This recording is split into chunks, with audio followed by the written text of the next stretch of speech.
न आइल होली के बहारे साली जी, देखा न आइल होली के बहारे साली जी। अरे भैया रंग दी तहर सूट सलवार साली जी,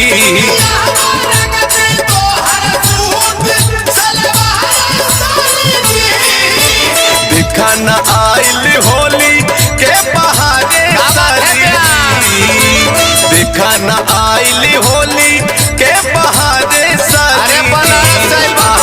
रंग दी तहर सूट सलवार साली जी,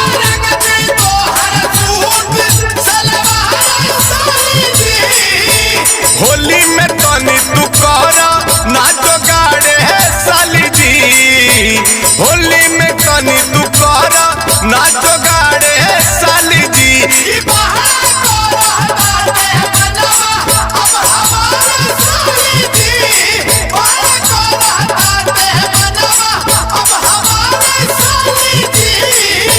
अरे हाय देखा हो अब बनारस चल रहे कलीम भैया मंगलम स्टूडियो से सुनील भाई अशोक के होली में होली खेले जातो व्यास ओ दिन हो ललिता रंगा घर के यो अरे बाहे भैया देख के लो भाई गली ये साली 16 बरस के जवानी हो, करत मनवा कोरा में लेके तोहरा के दे भाई हो।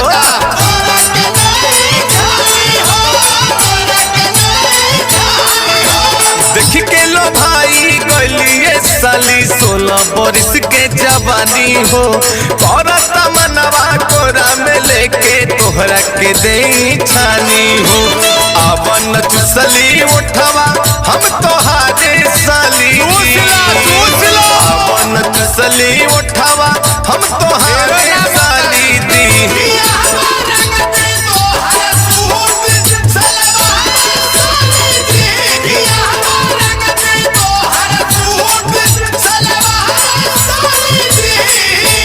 सबही माँ जाने बाटे खाना होली में, सबही माँ जाने बाटे देखना होली में।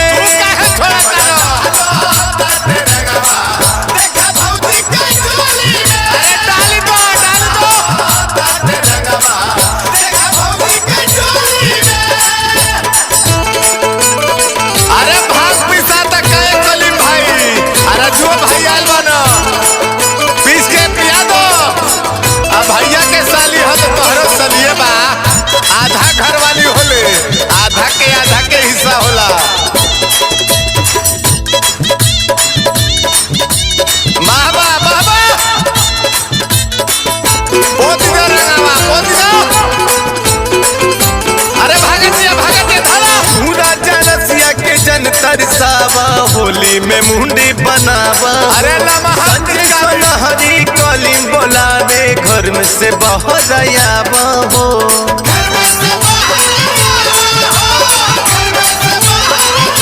पूरा जनसिया के जन तरसावा, होली में मुंडी बनावा।